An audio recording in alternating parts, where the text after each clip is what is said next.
Hello दोस्तों, अस्सलाम वालेकुम। वेलकम है, स्वागतम है आपका अपने ही चैनल एमएन एकेडमी पर। हम आज फिर आपके लिए लेकर के आ गए हैं सीटेट प्रीवियस पेपर 2019। तो लगातार हम आपके लिए सीटेट प्रीवियस पेपर लेकर के आ रहे हैं। आप में से जिन्होंने नहीं देखा है तो वो एमएन एकेडमी के प्ले लिस्ट पर सारे वीडियोस अपलोड है। वो चाहे हिंदी की तैयारी कर रहे हैं या उर्दू की, लैंग्वेज 1 रखें या 2 रखें, भाषा आपने 1 चुना हो या 2 चुना हो, सारे के सारे प्रीवियस पेपर चैनल पे अपलोड है, वहां से जाके आप लोग देख सकते हैं। तो हम आज के पहले प्रश्न पर चलते हैं। दफा 136, प्रश्न नंबर 136 है और दफा 343 के मुताबिक आईन हिंद इस्तेमाल के लिए कहता है।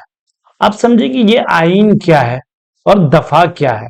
पहले इनको हम समझ लेते हैं, पहले प्रश्न को हम समझेंगे अच्छे से तो उसके उत्तर पे हम आसानी से पहुंच जाएंगे। अगर सवाल ही नहीं समझे तो हम जवाब पे नहीं पहुंच पाएंगे। दफा किसको कहते हैं? जिसको हम हिंदी में अनुच्छेद कहते हैं और जिसको हम इंग्लिश में आर्टिकल कहते हैं, वही दफा हो गया।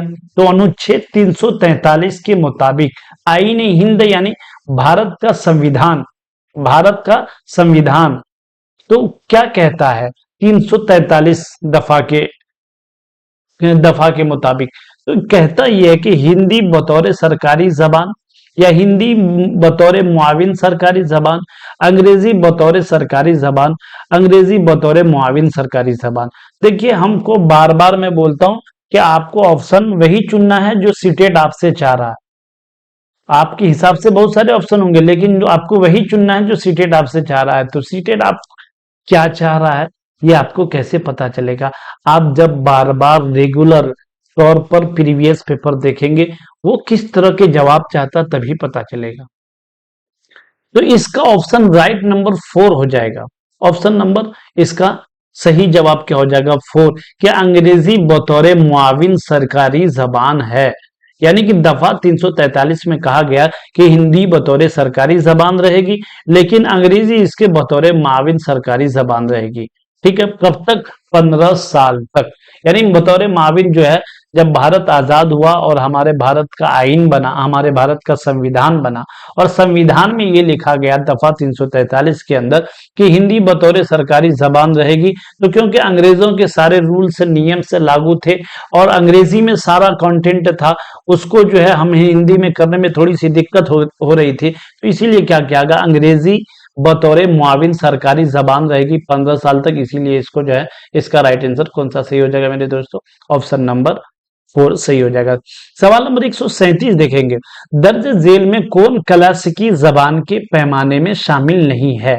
क्लासिकी जबान किसे कहते हैं बताएंगे? क्लासिकी जबान, क्लासिकी जबान उस जबान को कहते हैं जिसका जमाने कदीम से यानी पुराने जमाने से ताल्लुक हो, उनके तहरीर, उनके नोट्स, उनकी लिखावट पुराने जमाने के मौजूद हों, उसी को हम कहते हैं क्लासिकी जबान। तो आज से जो है 2000 साल, 1500 साल के उसके नोट वगैरह कुछ लिखे, पत्थर पे हो या कागज पे हो या पत्ते पे हो, किसी चीज पर लिखा लिखा मिलता हो, तो उसी को हम क्लासिकी जबान कहते हैं। यानी जो पुराने जमाने की जबानें हैं, कदीम जमाने की। ठीक है, तो उसको क्या कहते हैं? क्लासिकी जबान। अब बताइए कि क्लासिकी जबान भारत में कौन कौन सी क्लासिकी जबान को भारत ने मान्यता दी है कि ये जबान जो है क्लासिकी जबान है? तो भारत ने मान्यता दी है आपको संस्कृत, इसको कहा है ये क्लासिकी जबान है, क्योंकि इनके नोट्स वगैरह, इनके लिखावट, इनकी तहरीर, इनके जो है मजामीन आपको पुराने जमाने के मिले हैं।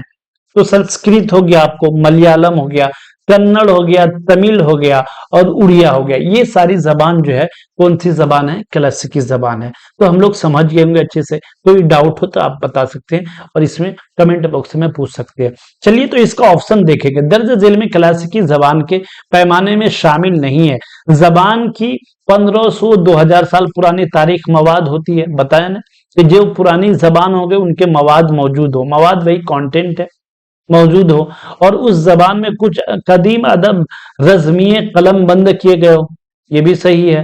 तो वहां क्या कहा कि क्या है? शामिल नहीं है। क्लासिकी जबान में कौन शामिल नहीं है? तो पहले आप क्लासिकी जबान समझ गए होंगे और शामिल नहीं है तो आप अच्छे से जान लेंगे। जबान का ताल्लुक शेड्यूल्ड से नहीं हो, शेड्यूल्ड कास्ट जिसे कहते हैं ना, उसी से, यानी किसी भी एक खास तबके से, किसी भी निचले तबके से, उसी को शेड्यूल्ड कहते हैं। तो जबान का ताल्लुक शेड्यूल्ड से ना हो, यही क्लासिकी जबान में नहीं है। बाकी ये इसकी पुरानी तारीख मौजूद हो, जबान कदीम अदब हो, ये भी है, और जबान अपनी तारीखी रिवायत और दूसरी जबानों से मुस्तार न हो, ये तीनों है। तो इसका राइट आंसर क्या हो जाएगा? ऑप्शन नंबर 3 हो जाएगा। ये नहीं है क्लासिकी जबान के अंदर। क्लासिकी जबान के लिए ये शर्त है, ऑप्शन 2 शर्त है, अपने ऑप्शन 4 शर्त है, लेकिन थर्ड ऑप्शन शर्त नहीं। तो ऑप्शन नंबर इसका सही जवाब क्या हो जाएगा मेरे दोस्तों? ऑप्शन नंबर 3 हो जाएगा। आपको कोई भी डाउट लगे, अगर आपको जो है लगे कि सर ऐसे ऐसे और अच्छे बेहतर से बेहतर क्लास चाहिए हमको, कौन सा क्लास चाहिए, कौन सब्जेक्ट का चाहिए, आप कमेंट बॉक्स में लिख सकते हैं। चलिए, तो हम इसी तरह आपके लिए वीडियोस लाते रहें, और जो है आपसे गुजारिश है कि अगर आप चैनल पर नए हैं तो चैनल को सब्सक्राइब कर दीजिएगा, ताकि जो भी वीडियोस मैं अपलोड करूं वो आप तक आसानी से पहुंच जाए।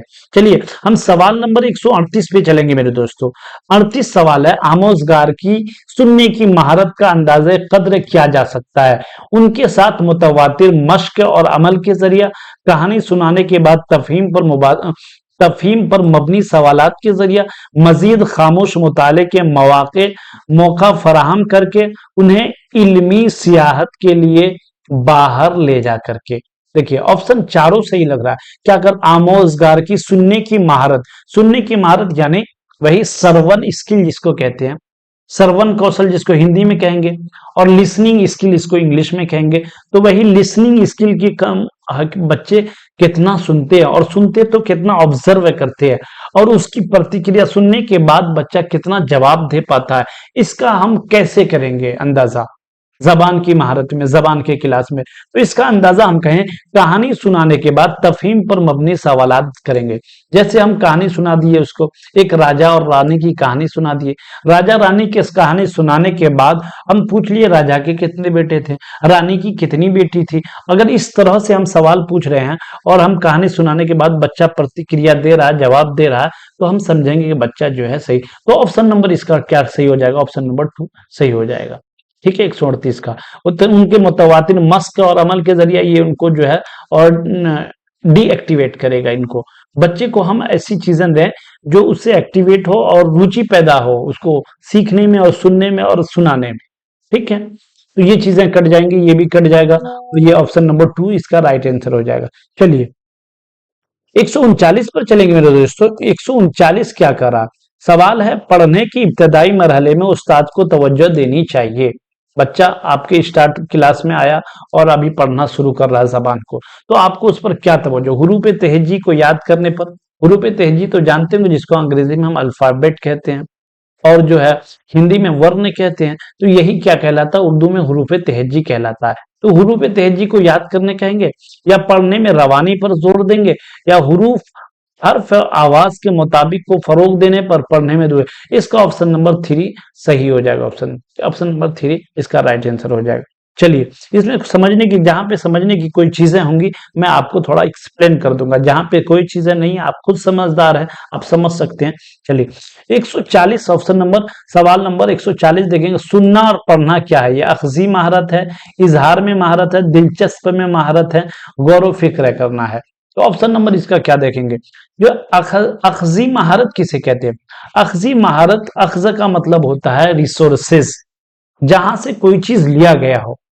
क्या जो ये चीज अखज किया गया हो, जिस चीज से जो चीज लिया जाता है उसी को अखज करना कहते हैं, उसी को रिसोर्स कहते हैं। ठीक है, जैसे कि हम जो है एक बाल्टी में पानी रखा हो, उससे एक जग पानी ले लिए, तो गोया के वो हम वहां से अक्स कर रहे हैं। बच्चे क्लासरूम से बहुत सारी चीजें अक्स करते हैं कि नहीं करते? क्लासरूम में बच्चे पढ़ना सीखते हैं, लिखना सीखते हैं, बोलना सीखते हैं, ये सारी चीजें करते हैं, तो वो उसी को कहते हैं अक्सी महारत। तो सुनना और पढ़ना क्या है ये? तो क्या बोलेंगे हम? अक्सी महारत है। समझ गए ना? अक्सी भूलिएगा तो नहीं ना कभी। चलिए, सवाल नंबर 141 देखेंगे मेरे दोस्तों। मंजिल की जुस्तजू है तो कर जुहद मुसलसल। समझ रहे हैं ना? मंजिल की जुस्तजू है तो कर जुहद मुसलसल, यूं मुफ्त में चांद सितारे नहीं मिलते।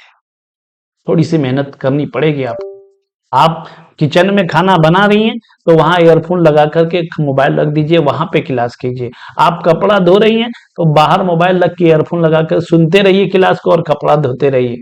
आप खेतों में काम कर रहे हैं तो मोबाइल रख दीजिए, ईयरफोन लगा के सुनते रहिए, तब सीटेट निकलेगा। आप सारे काम करते हुए भी सीटेट निकालिए, ये कमाल की बात।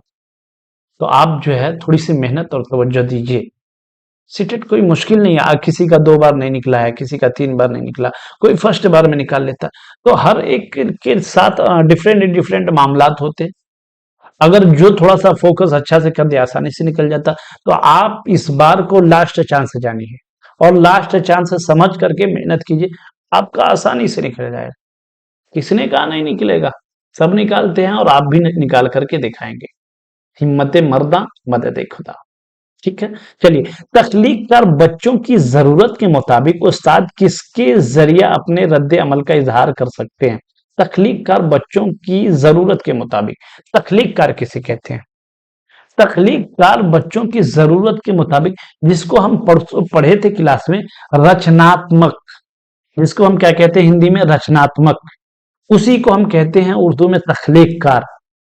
तो रचनात्मक बच्चों के मुताबिक, जरूरत के मुताबिक उस्ताद किसके जरिए अपने रद्द अमल का इजहार कर सकते हैं? बच्चों के कवायद गलतियों के बारे में तफसीली फीडबैक फराहम करके, उनके कामों की तारीफ, उनके कामों का हवाला देते हुए उन पर खुसूसी तबसरा करके, गलतियों को नजरअंदाज करने के लिए कह करके, पूरी क्लास के सामने बेहतर तहरीर के लिए ग्रेडिंग दे करके। तो क्या हो जाएगा? ऑप्शन देखिएगा, क्या ऑप्शन है?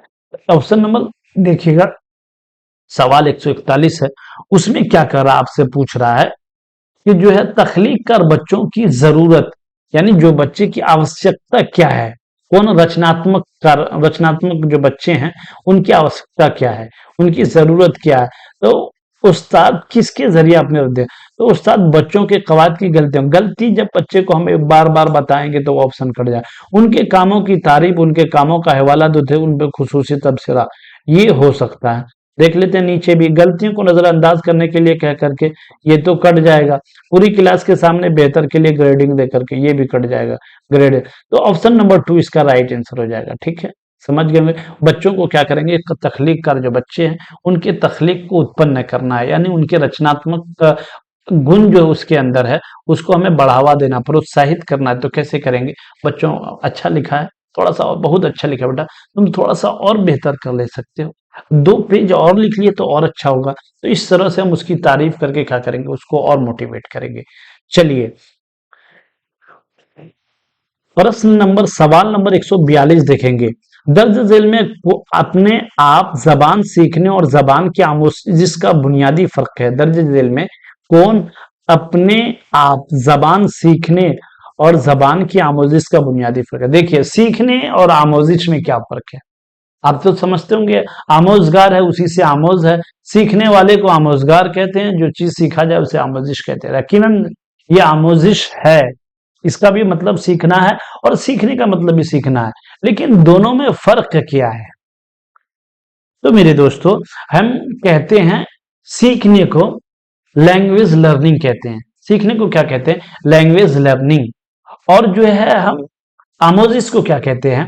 लैंग्वेज एक्विजिशन कहते हैं। आमोजिस को क्या कहते हैं? Language acquisition.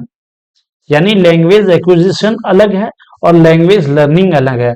लैंग्वेज लर्निंग हो गया आपको सीखना, लैंग्वेज एक्विजिशन हो गया आपको आमोजिश। अब इसमें अंतर क्या है, फर्क क्या है? सीखना जो चीज हम क्लासरूम में सीखते हैं, जो बच्चे को हम क्लासरूम में सिखाते हैं, जो बच्चे स्कूल में सीखते हैं, उनको हम कहेंगे सीखना। लेकिन जो बच्चे कुदरती तौर पर कुछ सीखते हैं, जैसे कोई बच्चा स्कूल गया ही नहीं, वो घर में रह रहा है और शुऊरी तौर पर, जिस पर लाशूरी तौर पर कुछ सोच के नहीं, समझ के नहीं, कोई कह नहीं रहा, लेकिन बच्चा ऑटोमेटिकली पैदा होते ही माँ के पेट में से ही सीखना शुरू कर दे रहा, तो इसी को कहते हैं आमोजिश। समझ गए? दोनों में, स्कूल में जो सिखाई होती है, जो सिखाया जाता, पढ़ाया जाता, उसको सीखना बोलेंगे, और जो स्कूल से बाहर है और जो कुदरती तौर पर जो चीजें सीखी जाती है उसको क्या कहते हैं? हम आमोजिश कहते हैं। तो अच्छे से समझ गए होंगे। अगर कोई भी आपको डाउट लगे तो आप कमेंट बॉक्स में लिख सकते हैं। चलिए ऑप्शन नंबर हम देख लिए 142, 143 देखेंगे मेरे दोस्तों। बतौर माखज मादरी जबान के इस्तेमाल के बारे में झेल में दिया गया कौन सा बयान दुरुस्त नहीं है? ये बच्चों की आमोजिश, गौर फिक्र और तबादला ख्याल में मुआविन होती है, यकीनन दुरुस्त नहीं पूछा। ये आमोजगारों के माना अख्ज़ करने के अमल में मुस्बत रोल अदा करती है, यकीनन ये भी सही है। मादरी जबान अहम तदरियाती मौक़े फराहम करती है, ये भी सही है। ये दूसरी जबानों को नजरअंदाज करने के लिए मुआविन होती है। मादरी जबान जानते होंगे जिसको हम मदर टंग कहते हैं इंग्लिश में, और हिंदी में मातृभाषा कहते हैं, वही मादरी जबान है। तो मादरी जबान क्या क्लासरूम में किस तरह से हमें सपोर्ट करता है, ये तो आपको अच्छे से मालूम होगा। लेकिन यहाँ क्या कौन सा बयान दुरुस्त नहीं है? बच्चों को आमोजी गौर फिक्र तबादला ख्याल में तो सपोर्ट करता ही है, आमोजगार के माना अख्ज़ करने में मुस्बत रोल अदा करता ही है। मादरी जबान में हम तदरीसियाती मौके फराहम करें, तदरीसियाती यानी पढ़ाने के जो मौके हैं, अवसर हैं, उसी को कहते हैं तदरीसियाती। तदरीस से है तदरीसियाती, समझ गए होंगे। ये दूसरी जबानों को नजरअंदाज करने के लिए मुआविन। क्या जो जबान हम सीख रहे हैं या हमारी मादरी जबान है, अगर हम इससे किसी जबान को जोड़कर पढ़ेंगे तो क्या वो दूसरी जबान को सीखने में नजरअंदाज करेगा? तो ये ऑप्शन इसका कट जाएगा, यानी यही ऑप्शन इसका सही हो जाएगा। ये शामिल नहीं है, बाकी ये तीनों शामिल है, तो ये तीनों कट जाएगा। हो जाएगा आपका राइट आंसर कौन सा? ऑप्शन नंबर 4 हो जाएगा। चलिए समझ गए ना? इतनी बातें अगर समझ गए होंगे, क्लासेस अच्छी लग रही तो पढ़ने के बाद लाइक जरूर कीजिएगा। आप लोग लाइक करते नहीं, चले जाते हैं, भूलिएगा मत। चलिए ऑप्शन नंबर 144 पे चलेंगे। इब्तदाई सतह पर बच्चे की जबान को फरोग देने में सबसे अहम क्या है? इब्तदाई सतह पर, इब्तदाई सतह जाने शुरुआती दौर के जो बच्चे हैं उसी को कहते हैं इब्तदा। अभी तो इब्तदा इश्क है, यानी इस साल अगर फॉर्म भरे हैं तो उसके लिए ये शेर है, समाप्त फरमाइएगा कि अभी तो इब्तदा इश्क है, रोता है क्या, आगे आगे देख होता है क्या। तो इसलिए जो है कोई टेंशन लेने की जरूरत नहीं, बिंदास होकर के पढ़िए, लेकिन खूब पढ़िए, खूब पढ़िए। 1 महीना जो वक्त बचा है ना, इसको एकदम धज्जियां उड़ा दीजिए सीटेट का। देखिए कैसे ना आपके मार्क से आते हैं, 100+, 90+, 115+, आएगा कि नहीं आएगा? हिम्मत मर्दा मदद खुदा, खुदा ने आज तक उस कौम की हालत नहीं बदली, न हो जिसको ख्याल है खुद अपनी हालत के बदलने का। आप सोते वक्त, उठते वक्त, सुबह उठे, सुबह जाएं, बाहर जाएं, कहीं जाएं, कुछ करें, हर वक्त आपके कान में ईयरफोन लगा रहे और वीडियो लगाते रहे, क्लासेस के सुनते रहिए, देखिए फटाक से निकलता है कि नहीं। मगर स्मार्ट वर्क कीजिएगा आप, मैं बार बार बताता हूँ। सिर्फ पढ़े जा रहे हैं, पढ़े जा रहे हैं, पढ़े जा रहे हैं, क्या पढ़ना है यही नहीं मालूम है तो इसका सारा पढ़ना आपका बेकार है। तो पढ़िए, ऐसी ऐसे क्लासेस किए जो आपको सही रास्ते पर। आप जो बात बच्चे क्या होते हैं कि कोई कोर्सेज ले लिया है और वो कोर्सेज वाले क्या होते हैं, उसको 100 सफा का नोट से दे दिया है, एक क्या क्या 100 सफे का नोट से, और उसी नोट से में लगे हुए हैं। पता चला उस नोट से एक भी प्रश्न नहीं आया, तो क्या करेंगे? इसलिए मेरे दोस्तों हम आपको बताते हैं, आप क्या करेंगे? सिर्फ उठ नोट्स के भरोसे रह करके अपने तैयारी के का सत्यानाश नहीं कीजिएगा। आप जो है स्मार्ट वर्क कीजिए। क्या करेंगे? स्मार्ट वर्क है। What is smart work? Smart work वही होता है कि हमें जहां से पूछा जाता है वहीं से याद करना है, वहीं से देखना है प्रश्न, वहीं से देखना है हमें जो है नोट्स को, ठीक है ना? तो स्मार्ट वर्क का बेहतर तरीका ये कि आप प्रीवियस पेपर देखिए। प्रीवियस पेपर सबसे ज्यादा मुआविन होगा। मैं जब सीटेट निकाला था ना, 11 साल का previous paper A to Z सबको पढ़ डाला। सीटेट में बैठे तो हलवा हलवा नजर आ रहा था। नहीं तो अगर प्रीवियस पेपर देख के नहीं जाइएगा तो आपको एग्जाम जलवा जलवा नजर आएगा।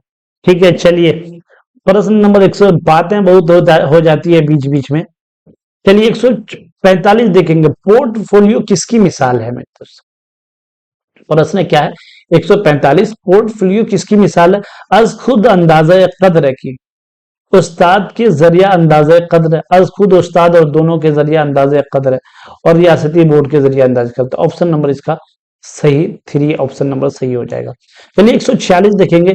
लफ्जों पर मबनी मुअम्मा किसके इजाफे में मुआविन होता है? सुनने की महारत, लिखने की, लफ्जियाती और अदबी। बार बार बताया हूं कि जो लफ्जों पर ये होगा, लफ्जों पर क्या होगा आपको, मुअम्मा होगा। तो लफ्ज किसकी जमा है, लफ्ज की जमा लफ्जों है। तो ये सारी चीजें किसी चीज मबनी है, यानी ढेर सारा लफ्ज है और उसी पर वो मुअम्मा मबनी है। यानी किसी एक डायग्राम बना लिए और उसमें सिर्फ वर्ड्स है, एक से एक नहीं, दो नहीं, 100 वर्ड से तीन तीन, और उसके जरिए हम बच्चों को सिखा रहे हैं, तो वो क्या किस पर हो जाएगा, तो वही लफ्ज है जो इससे है मुअम्मा, लफ्ज का मुअम्मा लफ्जियात कहलाएगा। ठीक है, ऑप्शन नंबर 3 सही हो जाएगा। चलिए, दर्ज झेल में कौन सुनने की सरगर्मी के अंदाजे कद्र के दौरान जरूरी नहीं है। क्या पूछा, मैं हाँ और नो में सब बार बार पूछता हूँ कि हाँ और नो में आपको, तो जरूरी कौन सी चीज नहीं है सुनने की सरगर्मी के दौरान, तो आवाज और लफ्जों का तलफुज, मौजू के मुताबिक लफ्जों का दुरुस्त इस्तेमाल, लुगात और फामो कामूस का इस्तेमाल। यहाँ फामूस लिखा है, यहाँ एक नुक्ता और बना दीजिएगा, लोग कामूस उसी को कहते हैं और लुगात उसी को कहते हैं।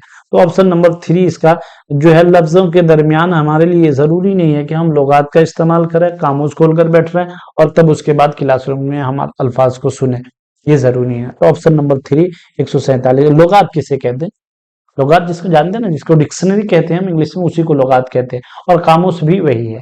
अब यहाँ पता चल रहा कि आपको ये सवाल इतना इजी है कि सुनने की सरगर्मी के अंदाजे कद्र के दौरान जरूरी नहीं है, लेकिन ये लुगात क्या है यही फॉर्मूला हमें नहीं मालूम, और कामूस किसको कहते हैं यही नहीं मालूम, तो हम जो है कभी कंफ्यूज होकर के किसी और पढ़ा। तो जब पता चल गया कि लुगात डिक्शनरी को कहते हैं, तो हम राइट आंसर पर पहुंचना हमारे लिए कोई मुश्किल है नहीं है। चलिए, तो 147 हो गया मेरे दोस्तों। 148 देखेंगे, जबान के हुरूफ को आवाजों के साथ मिलाकर पढ़ने की तदरीस का एक तरीका है। तदरीस का कौन सा तरीका हो जाएगा, जबान के हुरूफों को आवाज के साथ मिलाकर पढ़ने की तदरीस का एक तरीका, रास्त तरीका, सूती रास्त तरीका वही जो है राइट पाथ, राइट पाथ जिसको कह ले हम। सूती तरीका मतलब हो गया वही जिसको आवाज वाली तरीका, सूत का मतलब, सौतुन का मतलब आता है आवाज, उसी से सूती, आवाज वाला तरीका। कुल जबान का तरीका, जुज़्वे जबान का तरीका। बताइएगा ऑप्शन नंबर इसका क्या, 148 का क्या हो जाएगा। तो मैं बता रहा हूं कि जबान के हुरूफ को आवाजों के साथ, जब जबान के हुरूफ को आवाजों के साथ हम निकालेंगे, मिलाकर पढ़ने की तदरीस का एक हिस्सा क्या कहलाएगा, सूती तरीका कहलाएगा। जब आवाज के साथ हम कोई चीज पढ़ रहे हैं तो आवाज वाला ही तरीका कहलाएगा ना, उसी को अरबी में सूती तरीका कह दिया गया है। तो हम बार बार बताते हैं, आपको कंफ्यूज करता है सीटेट में सिर्फ वर्डों के द्वारा और सीटेट डिक्शनरी के द्वारा, तो इसलिए जो मेरे वीडियोस अपलोड हैं डिक्शनरी वाले सीटेट के, वहां जाके आप डिक्शनरी वाले वीडियोस देख लीजिएगा। आपके जो जितने डिफिकल्ट वर्ड्स हैं सीटेट में आने वाले, वो सब मैं एक्सप्लेन करके बताया हूं, और जो वर्ड आपको डिफिकल्ट लगे कमेंट बॉक्स में आप पूछ लीजिएगा, ताकि आप जब वर्ड्स को समझ लाएंगे, शब्दों को समझ जाएंगे, आपके लिए आसान हो जाएगा, चीजें आसान होती चली जाएंगी। चलिए, प्रश्न 149 देखेंगे, दरसी किताब से परे जाने का मतलब है, परे का मतलब वही दूर, जो दरसी किताब से दूर है।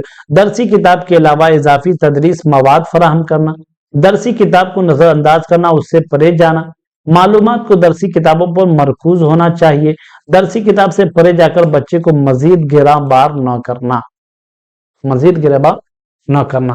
तो इसका राइट आंसर क्या हो जाएगा मेरे दोस्तों, बच्चे दरसी किताब से परे जाने का मतलब दरसी किताब के अलावा इजाफी तदरीस मवाद फराहम करना, यानी जब बच्चे को हम दरसी किताब के अलावा किधर कोई भी किधर भी जा रहे हैं, तो थोड़ा सा उसको हट करके कुछ और सिखा रहे हैं, तो हम उसके अलावा क्या कर रहे हैं, उसको तदरीसी मवाद यानी पढ़ाने का मवाद फराहम कर रहे हैं कि नहीं। तो दरसी किताब को नजरअंदाज करना ये इसका मतलब नहीं होगा, मालूमात को दरसी किताब से मरकूज होना चाहिए, सिर्फ दरसी किताब से हम पढ़ाएंगे ऐसा भी नहीं होना चाहिए।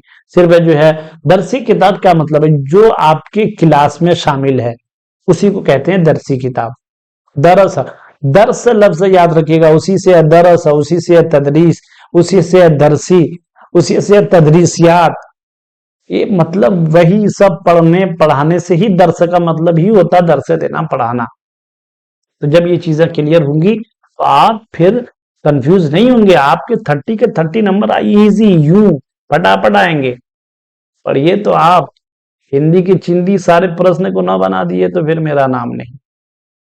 चलिए, आज की हम लास्ट प्रश्न पर चलेंगे। इसका पर आप जो है हमारे कमेंट बॉक्स में देंगे।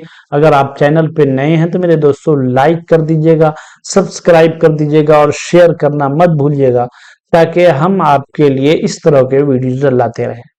ठीक है, तो आज है उस्ताद तीसरी जमात के तलबा को लिफाफा बनाने के बारे में हिदायत दे रहा। बच्चे उसकी हिदायत पर अमल करते, इस तरह की सरगर्मी कौन सी सरगर्मी कहलाएगी? क्या कहा है? उस्ताद तीसरी जमात के तलबा को लिफाफा बनाने के बारे में हिदायत दे रहा है और बच्चे इसकी हिदायत पर अमल करते हैं। इस तरह की सरगर्मी जबान की क्लास में बच्चे के लिए मुआविन होती है।